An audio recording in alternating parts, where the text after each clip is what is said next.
In 2001, the Marconi factories in Chelmsford, Essex, faced an unthinkable reality. Shares in Marconi plc plummeted from over £12 to mere pennies in a matter of months, evaporating billions in corporate value. Thousands of skilled workers lost their livelihoods. The production lines went quiet. The engineering offices emptied. A century of British industrial heritage collapsed almost overnight. A century earlier, that same name had meant precisely the opposite. Marconi had birthed the British wireless industry, built the transmitters that carried the BBC, and engineered the spark gap receivers that saved hundreds on the Titanic. The paradox is that Marconi did not disappear because Britain stopped relying on wireless technology. It disappeared because the company gambled its heavy engineering foundation on a disastrous dot-com financial illusion. But the real story of the Marconi Wireless Telegraph Company is not only the story of a stock market crash in 2001, it is the story of how Britain built the global wireless infrastructure and how modern corporate logic dismantled it. Every week, we tell the stories of British wireless makers and listening habits that shaped how Britain heard the world, and what happened when the market moved on. Subscribe if that history matters to you.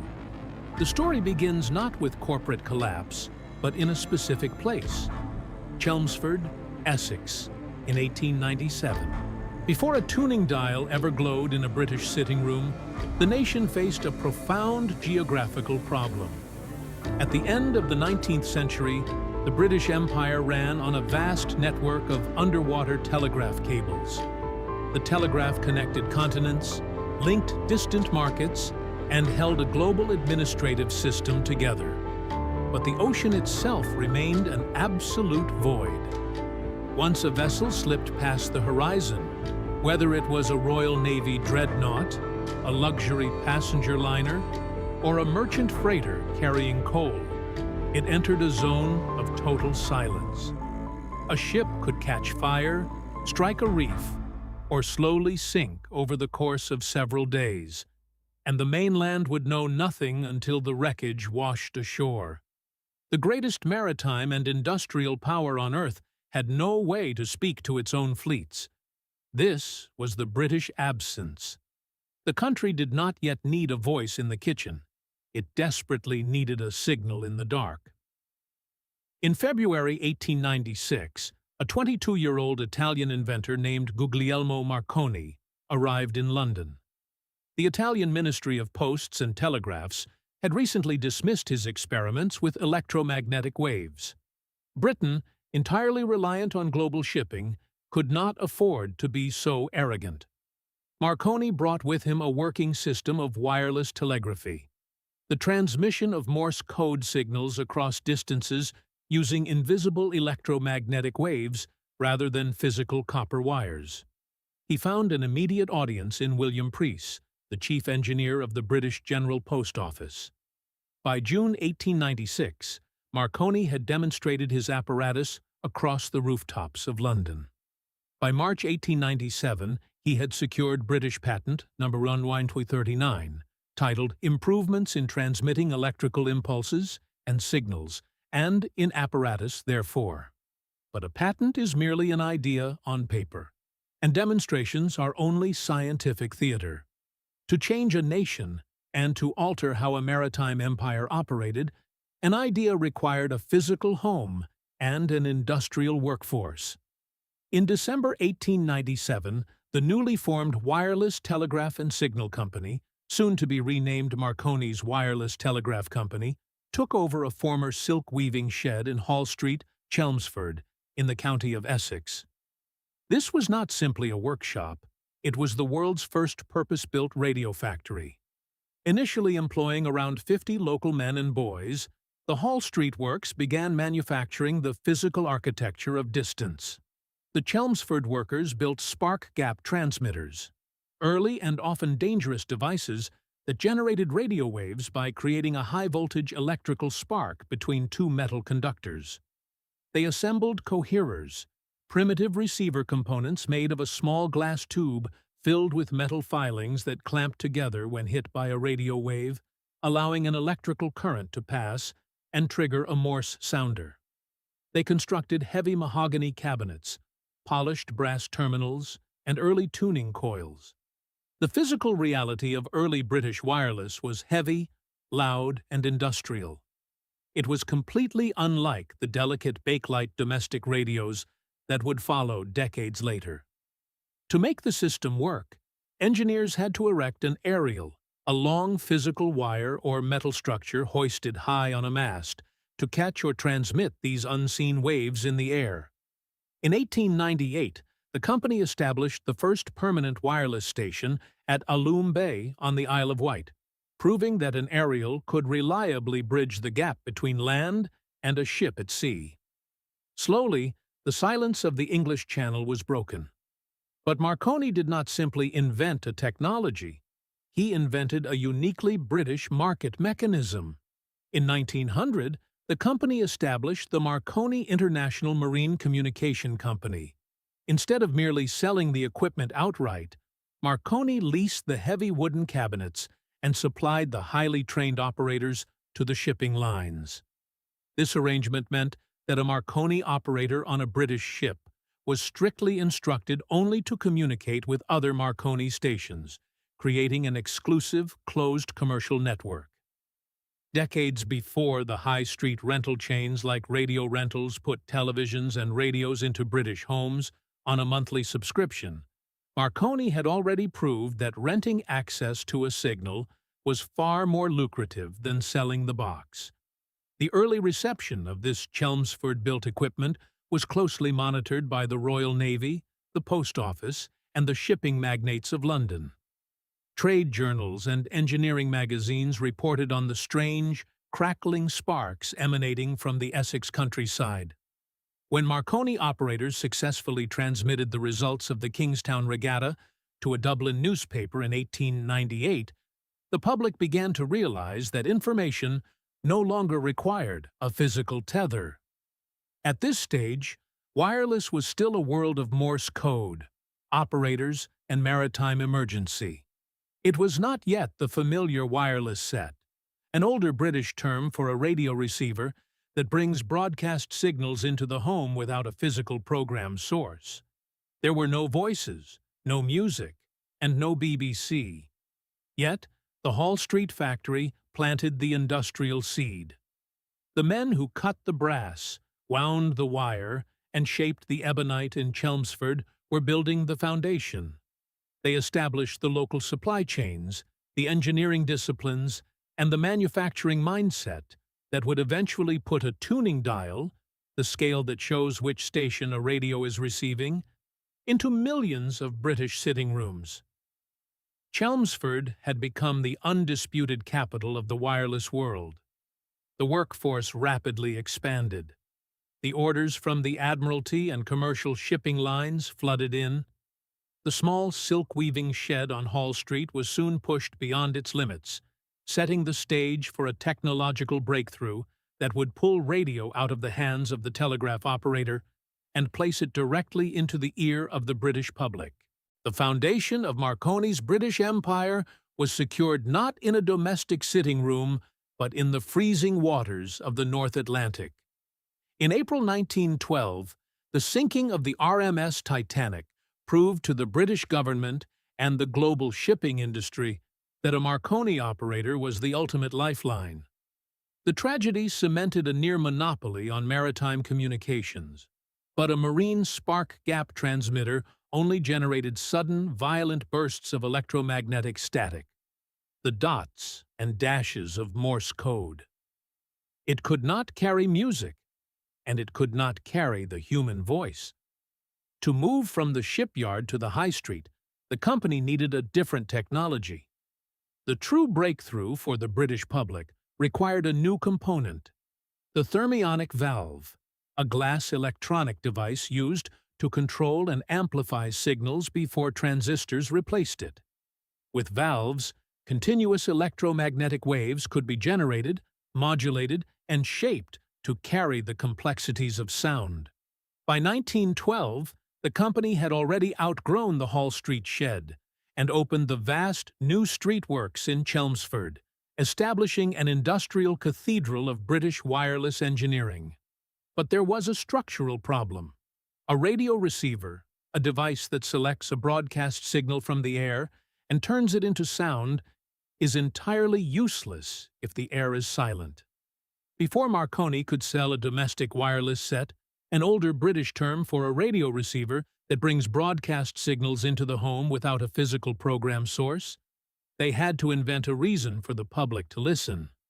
In June 1920, engineers at the New Street Works rigged a massive transmitter and broadcast a live recital by the famous Australian soprano Dame Nellie Melba.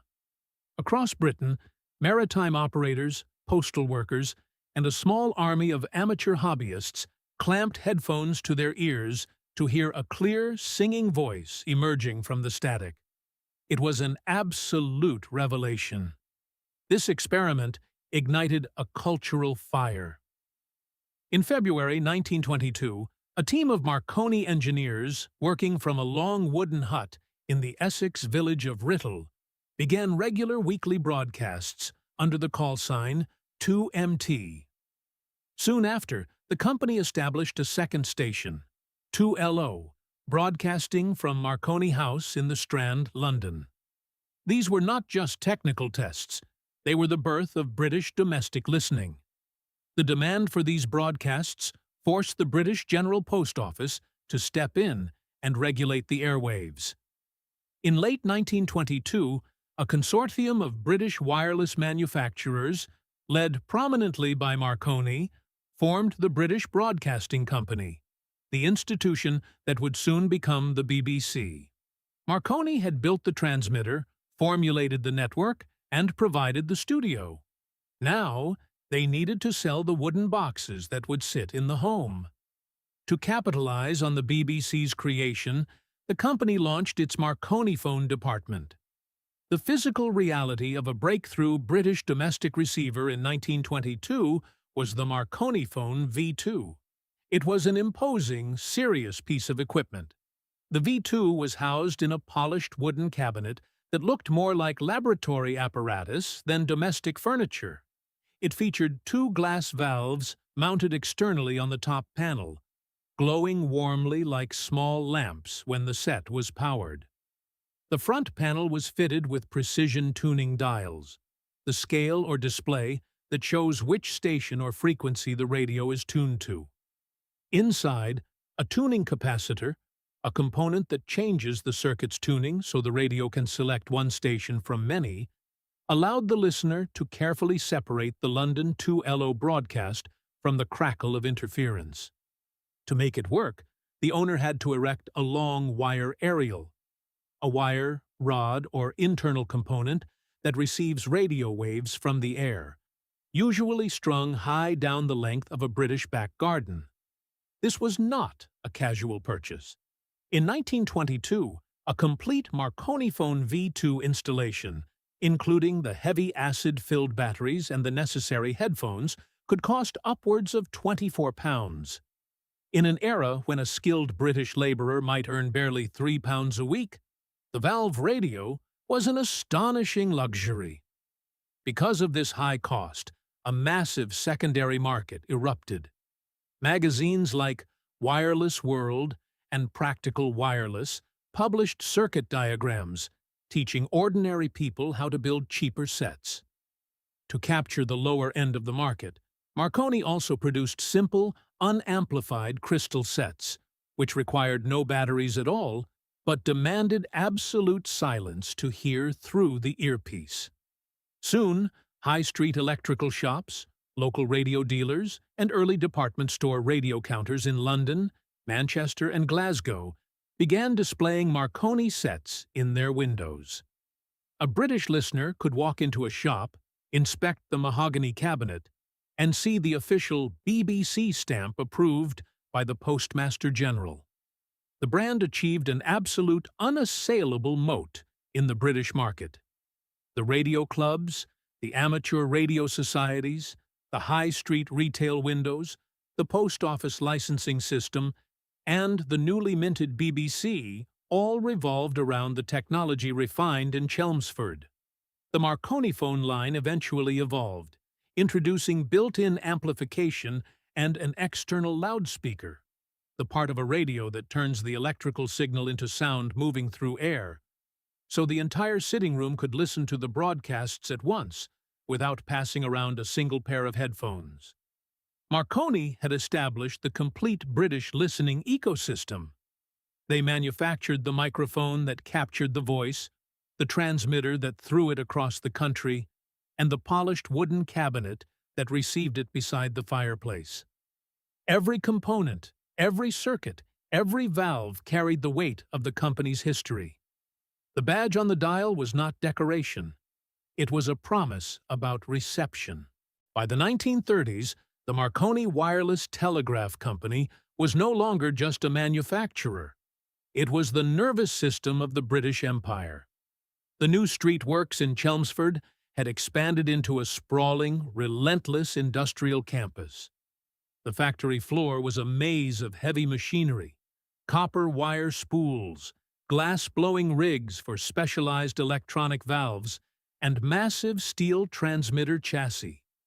Thousands of local men and women were employed, creating a workforce so vast that Chelmsford effectively became a company town. Chelmsford built the idea. Daventry carried the signal. Broadcasting House gave it a voice. The high street sold the set. The sitting room made it ordinary. Britain made it a habit. Marconi's absolute glory in Britain was rooted in a dual dominance. They built both the physical infrastructure of national broadcasting and the consumer sets that received it.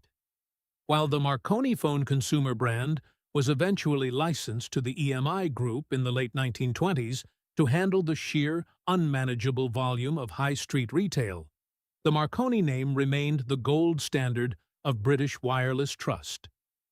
A British family could purchase a Marconi table radio, a radio designed to sit on furniture rather than be carried in a pocket, from a local independent dealer, plug it into the main supply, and use it to tune into a Marconi-built transmitter.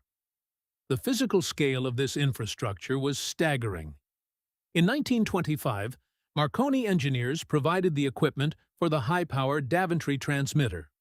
By 1934, they were supplying the monumental broadcasting hardware for the Droitwich transmitting station in Worcestershire.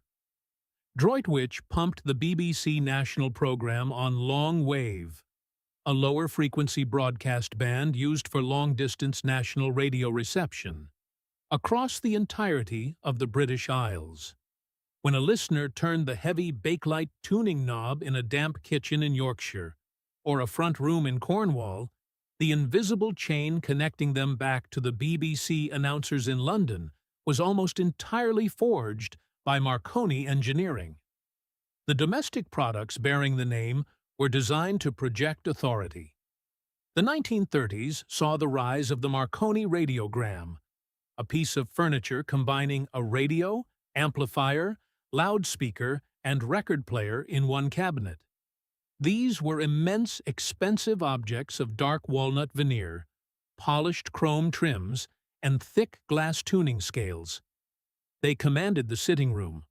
When powered on, the glass valves inside heated up, emitting a faint glow and a distinct metallic smell of warm dust and electricity.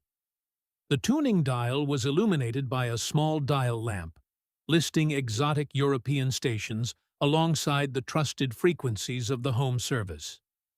They were sold through high-street electrical shops, early department store radio counters, and the local co-op electrical departments. They were aspirational purchases, often paid for on weekly terms, establishing the radio not merely as a scientific novelty, but as the absolute center of British domestic entertainment. Beyond the domestic sitting room, the company secured the monumental contract for the Imperial wireless chain. This was an audacious British government project to link the entire empire via shortwave, a broadcast band that can carry signals over long distances, often across countries and continents. Marconi engineers at the newly established Great Baddow Research Laboratories in Essex developed the revolutionary shortwave beam system. Suddenly, London could speak directly to Canada, South Africa, India, and Australia with unprecedented clarity, without relying on vulnerable, easily severed underwater cables. The British government, the Admiralty, and the General Post Office became utterly, systematically dependent on Chelmsford. The Great Baddow Research Facility, opened in 1936, became the intellectual heart of British radiophysics. It was a place where theoretical mathematics met the soldering iron. The engineers here were not merely assembling components, they were defining how electromagnetic waves behaved in the upper atmosphere. The local pride in Essex was absolute. To work for Marconi was to hold a job for life. Generations of the same family passed through the gates of the new street works. The badge on a Marconi transmitter or a maritime receiver was recognized in every port from Southampton to Singapore. As the shadow of war gathered over Europe in the late 1930s, Marconi's expertise shifted from domestic entertainment back to national survival. The company became intimately involved in the development of British radar. When the Luftwaffe crossed the English Channel in 1940, they were tracked by a defensive screen powered, in part, by Chelmsford engineering. During the conflict, the production of civilian table radios and polished radiograms halted. The company poured its vast resources into military communications, equipping Royal Air Force Lancaster bombers, Royal Navy destroyers, and infantry units with rugged, reliable wireless sets. The company proved that British engineering could withstand the ultimate stress test. When peace returned in 1945, the British wireless landscape shifted again. The domestic market demanded post-war entertainment, but the infrastructure required massive rebuilding. In 1946, the Marconi Wireless Telegraph Company was absorbed by the English Electric Company. Rather than diluting the brand, this corporate acquisition injected immense capital into Chelmsford. The company transitioned from wartime valve production into the next generation of broadcasting, specifically the new VHF-FM network, a radio band that gives clearer sound over shorter distances than older AM bands. When the BBC launched its first national VHF service from the Wrotham transmitting station in Kent in 1955, the colossal, room-sized transmitters pumping the signal into the sky were built by Marconi. While high-street electrical shops increasingly filled up with lighter, consumer portable radios designed to be moved from room to room or taken outdoors, made by rivals like Roberts, Bush, and Hacker, Marconi began to step away from the domestic shop window. The Marconi phone brand name for consumer sets was entirely operated by EMI. The true Marconi company focused relentlessly on the heavy, serious, highly profitable end of the spectrum.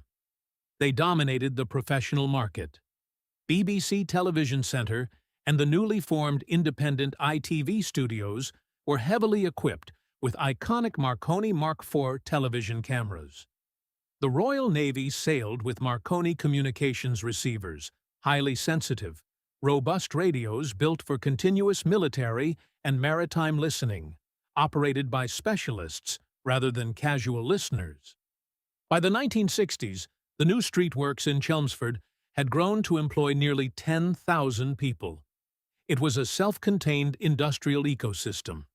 The site had its own power station, its own medical center, its own fire brigade, and a legendary apprentice training school.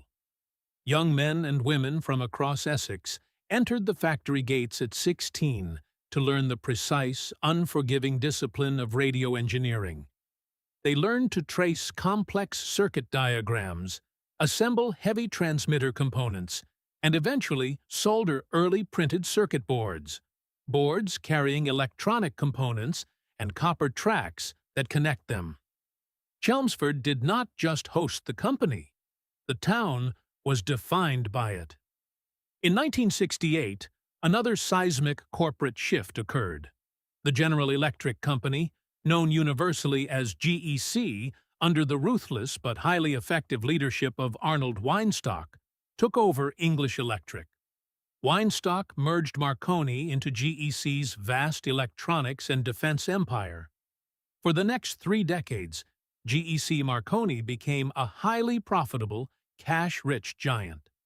They built torpedo guidance systems, secure military satellite communications, and the complex avionics for British fighter jets.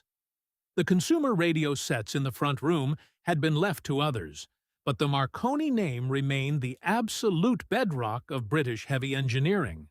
They built the cameras. They wired the studios. They engineered the transmitters. At its peak, GEC Marconi was not merely a company manufacturing electronic objects. It was a strategic national asset, holding billions of pounds in cash reserves. The badge on the heavy marine receiver, the polished dials on the studio equipment, and the massive aerial arrays pointing out across the North Sea represented the absolute pinnacle of British industrial reliability.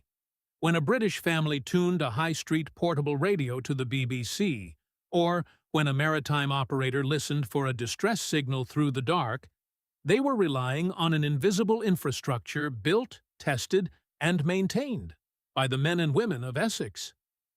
Britain trusted the signal because Chelmsford built the machine. But this cash-rich, heavily engineered fortress of British industry was about to be handed over to a new generation of corporate executives, a generation that did not value heavy metal, factory apprentices, or the physical reality of broadcasting. The decline of the Marconi Empire was not caused by a failure on the factory floor, a sudden inability to build a working radio, or a lack of engineering talent in Essex. It was caused by a profound systemic shift in what British industry valued. The tragedy of Marconi is a textbook example of a dominant British engineering firm being destroyed by the very financial markets that were supposed to sustain it. The collapse was driven entirely by the fifth British radio market force, an absolute technological and retail shift, compounded by a fatal era of corporate consolidation. To understand the suddenness of the end, one must look at the stability that preceded it. Throughout the 1970s and 1980s, under the ownership of the General Electric Company and the intensely cautious leadership of Lord Weinstock, GEC Marconi was a financial fortress. The company had largely abandoned the highly competitive, low-margin, high-street domestic radio market. The British sitting room and the kitchen windowsill had been comprehensively conquered by cheaper, highly efficient Japanese imports. Overseas manufacturing, moving production from the original British factory to another country where labor was significantly cheaper, meant that British consumer electronics brands could no longer compete on price. Companies like Sony and Panasonic flooded the electrical shops with reliable, inexpensive transistor radios and hi-fi systems. Rather than fight a losing battle on the high street, Weinstock's GEC Marconi retreated to the high ground of heavy engineering. They built the deeply complex, highly classified communications receivers for the Ministry of Defense. They manufactured the immense broadcast transmitters that kept the BBC on the air. They supplied the avionics for military aircraft and the radar systems for the Royal Navy. It was a slow, deliberate, and physically intensive business. It required vast factories, thousands of skilled apprentices, and meticulous testing. It generated steady, reliable profits, accumulating a legendary cash mountain of nearly £3 billion by the mid-1990s. The City of London, however, hated it. Financial analysts and institutional investors in the capital viewed GEC Marconi as sluggish, excessively conservative, and completely out of touch with the modern world. It was the era of the booming 1990s stock market. The Internet was beginning to reshape global communications, and the financial sector demanded rapid, explosive growth.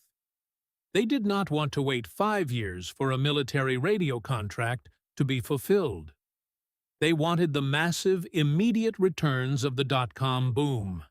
The British turning point arrived in 1996, when Lord Weinstock retired. He was replaced by Lord George Simpson, an executive brought in specifically to modernize the sprawling industrial giant. Simpson, along with his finance director John Mayo, looked at the heavy metal, the Chelmsford factories, and the thousands of traditional engineers, and decided that the future of the company did not lie in physical radio waves.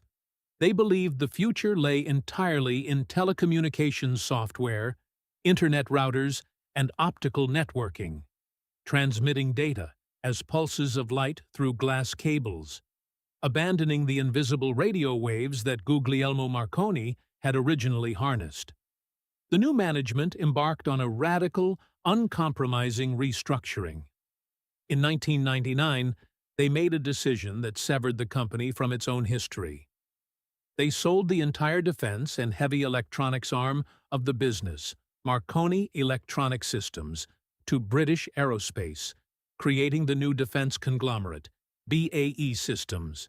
With that single transaction, the vast majority of the true engineering heritage, the physical factories, the military wireless expertise, and the long-serving Chelmsford workforce were separated from the corporate headquarters. What remained was an entity flush with billions of pounds in cash from the sale. In a final, audacious act of corporate rebranding, the management renamed this remaining radically altered business Marconi plc. It was the ultimate example of brand dilution. The weakening of a brand when its name appears on products or corporate structures that no longer match the original identity. The name that had once meant maritime safety, the birth of the BBC, and the reliability of the British sitting room radio was now merely a badge applied to a new, heavily hyped telecommunications venture. The engineers who had spent decades building physical, indestructible wireless sets watched as their former company's name was hijacked by financial executives. Marconi plc immediately went on an aggressive, unprecedented shopping spree. Desperate to become a global player in the internet infrastructure boom, the company spent roughly £4 billion acquiring two American telecommunications equipment manufacturers, Reltec and 4 Systems. They bought at the absolute dizzying peak of the dot-com bubble. They paid hyperinflated prices for companies that built internet switches and digital routers. The management believed they were transforming a slow British engineering firm into an agile, modern, digital powerhouse. They traded physical engineering for financial abstraction. They traded the factory floor for the stock market. They traded the certainty of the radio signal for the illusion of perpetual internet growth. For a brief, glittering moment, the strategy appeared to work. The City of London cheered. The financial press praised the aggressive new direction. In the year 2000, the shares of the newly minted Marconi plc soared to over £12 each, pushing the company's paper valuation to nearly £35 billion. It was briefly one of the most valuable corporations in Britain, but it was built entirely on a speculative frenzy. The company had abandoned a century of steady, reliable physical engineering to balance its entire future on the knife edge of the global telecommunications market.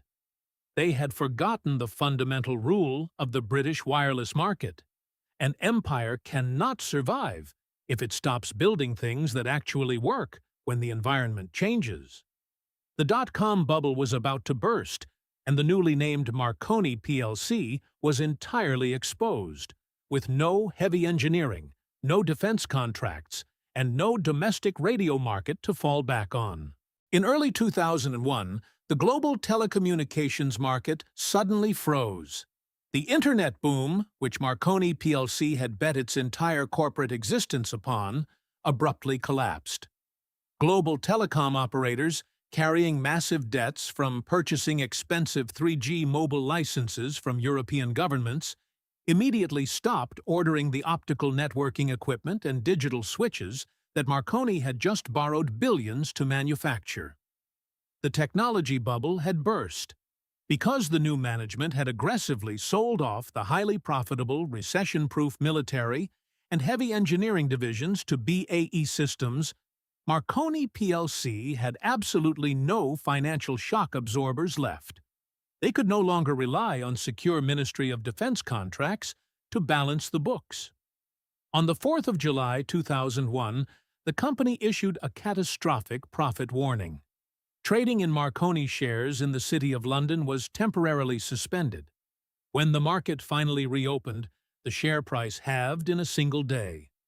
The plunge was relentless and brutal. Within a year, the stock that had triumphantly traded at over £12 was completely worthless, trading for mere pennies. The legendary multi-billion-pound cash mountain, accumulated over 3 decades of careful physical British engineering, was not just gone. It had been replaced by a crippling corporate debt of over £4 billion. The consequences for the British workforce were immediate, devastating, and deeply physical. The boardroom miscalculations made by executives in London resulted in locked factory gates across the country. In Chelmsford, Coventry, and Liverpool, thousands of highly skilled engineers, technicians, and assembly workers lost their livelihoods. The New Street Works, the historic epicenter of British wireless manufacturing, faced waves of grim redundancy notices. The local economies that had relied on the steady wages of radio engineering were shattered. The sheer scale of the retreat was unprecedented. The apprentice training schools, which had turned generations of young men and women into precision electronics experts, were shut down. Specialized testing equipment, once used to calibrate transmitters that reached across the Atlantic, was unceremoniously auctioned off. The company that had survived 2 world wars, the difficult transition from glass valves to printed circuit boards, and the relentless rise of Japanese consumer electronics, could not survive 2 years of modern financial strategy. The executives who had engineered the disastrous Dotcom pivot departed with substantial financial settlements. The workers who had physically built the infrastructure of the BBC departed with nothing but cardboard boxes. In 2003, the company underwent a humiliating financial restructuring, essentially handing ownership to its creditors and emerging as a shattered shadow of itself under the name Marconi Corporation plc. But the structural damage was terminal. The British radio market force of competitive displacement was absolute. They had lost the financial scale to compete with American networking giants like Cisco, and they completely lacked the manufacturing efficiency to fight off aggressive, low-cost telecommunications hardware from emerging Asian manufacturers like Huawei. The final, fatal blow to the British Empire arrived in April 2005. British Telecom, the national telecommunications provider, announced the suppliers for its massive 21st-century network upgrade. It was the largest infrastructure contract in the country. BT awarded the lucrative contracts to international firms including Cisco, Siemens, and Huawei. Marconi, the company that had essentially wired the British Empire a century earlier, failed to win a single major contract in its own domestic market. Without the BT contract, the company had no future. Later that same year, the board capitulated. The bulk of the remaining telecommunications equipment business, along with the rights to the historic Marconi name, was sold to the Swedish telecommunications firm Ericsson for roughly £1.2 billion. A century of British wireless supremacy ended not on a workbench, but on a balance sheet. The physical connection between the name and the nation was entirely severed. The boardroom failed. The shares evaporated. The debt overwhelmed them. The historic factories emptied. The engineers were dismissed. The tools were auctioned. The service contracts vanished. The name belonged to Sweden. The New Street Works closed. The British wireless empire collapsed. The signal went dark. When the Swedish telecommunications firm Ericsson absorbed the remaining business in 2005, the Marconi name effectively ceased to exist as an independent British industrial force. The brand that had defined global wireless telegraphy, built the BBC's transmitter network, and equipped the Royal Navy was reduced to a footnote in a foreign corporate acquisition. A separate fragment of the old defense business, which had been previously absorbed by BAE Systems, eventually found its way into the Italian aerospace conglomerate Leonardo. Ironically, the company founded by a young Italian inventor in London had, over a century later, seen its final military engineering fragments return to Italian ownership. But the British wireless empire, the great Chelmsford powerhouse, was entirely dead. Today, the physical heart of that empire is completely unrecognizable. For over 8 decades, the New Street Works in Chelmsford stood as the undisputed cathedral of British radio manufacturing. It was a sprawling, noisy, heavily industrial campus where thousands of local apprentices learned the uncompromising discipline of electronics. If you visit New Street today, you will not hear the hum of testing equipment or the hiss of soldering irons. The massive factory floor, which survived the aerial bombardments of the Second World War, has been entirely demolished.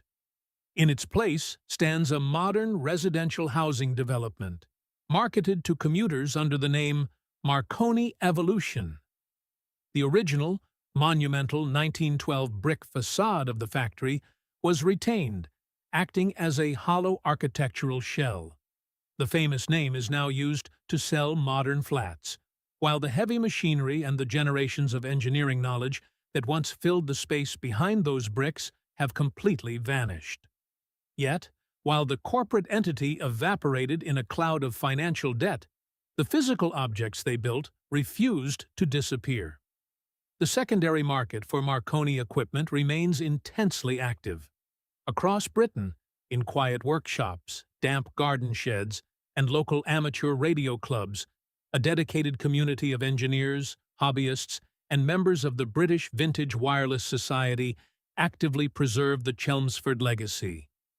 If you search eBay, Gumtree, or vintage radio forums, you will find early Marconiphone valve radios that use glass electronic valves to amplify and process signals before the transistor era, still commanding deep respect. You will find massive marine communications receivers, originally bolted to the steel bulkheads of British merchant ships, sitting heavily on modern repair benches. Charity shops occasionally yield forgotten table radios, their heavy wooden cabinets scratched, but their internal circuits remarkably intact. These collectors do not preserve these objects simply because they are old. They preserve them because the original British engineering still matters.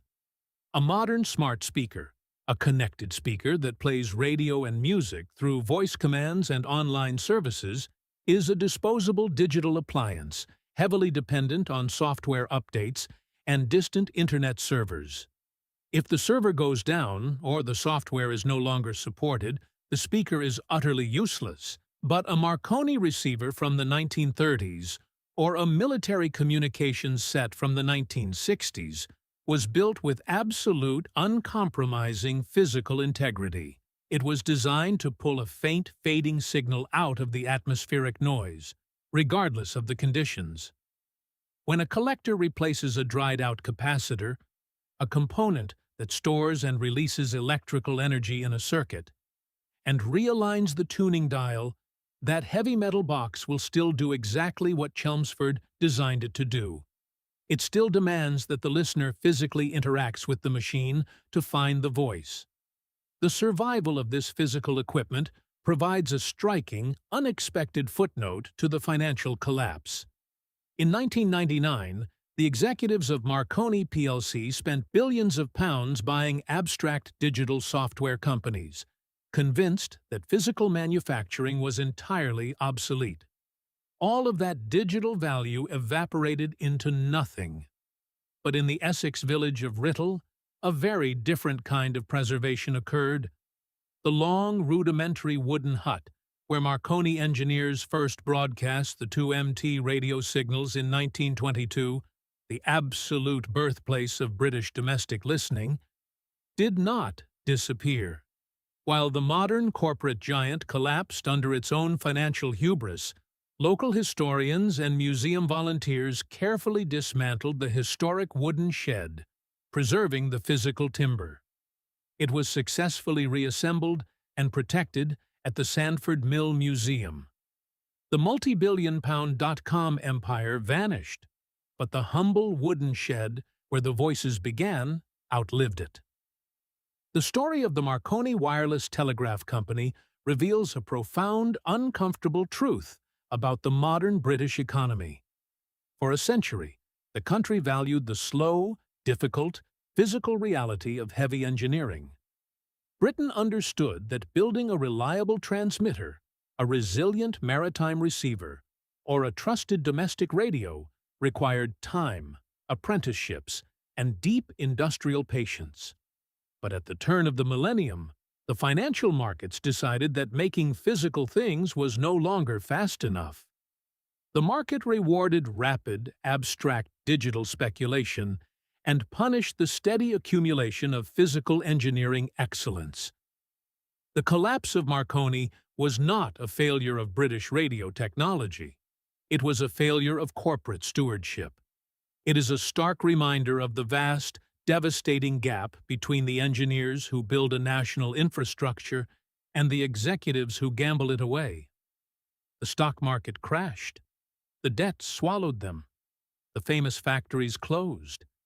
The heavy machinery vanished. The Chelmsford workforce scattered. The brand moved overseas. The smart speaker answered instead. But somewhere in Britain, on a quiet, dusty repair bench, an old Marconi phone wooden cabinet still holds a heavy glass valve, its tuning dial glowing warmly in the dark, waiting for a hand to turn the knob and find one more voice in the air. See you in the next one.